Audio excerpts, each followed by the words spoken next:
Now, Nigeria's lack of stable, portable running water and inadequate toilet facilities is a major contributing or have been a major contributing factors to poor hygiene, which indirectly exposes women to sexual abuse while using unsecure spaces like bushes for their convenience. In this report, Chamun Dabeng explores the connection between poor hygiene practices and gender-based violence. Her report.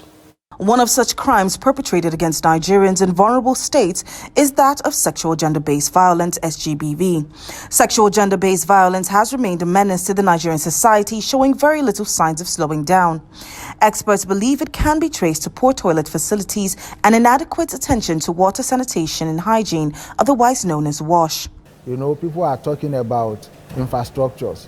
Now, some of the infrastructures they are using in the public places are not in tune with the present day realities. How do we come up with infrastructure that will speak, to best global realities, in recent times? So those are part of the things, that we have been talking about, advocating, talking to different stakeholders, then enlightening public about how they can keep the environment clean, again, about how, we can mitigate the issue of SGBV.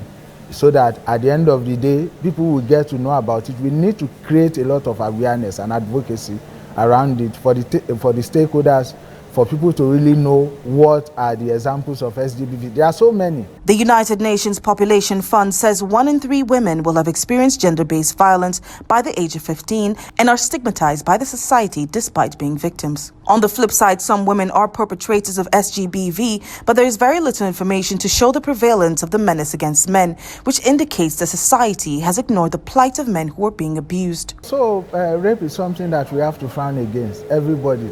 Whether you are a man or a woman, whether you are a girl or a boy.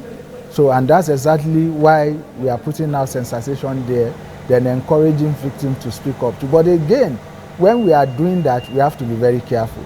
Careful in the sense that we need to protect the identity of the victim. The act of shaming victims of SGBV is an act which must come to a permanent end to encourage victims of both genders to speak up. Legal processes must also ensure justice for victims, while the judiciary must instill harsher punishments that will deter perpetrators. Traditional and religious leaders also have a role to play. For the traditional, if it warrants us still having a little bit of that little traditional call to serve as deterrent to this kind of menace, we might have to invoke the gods, because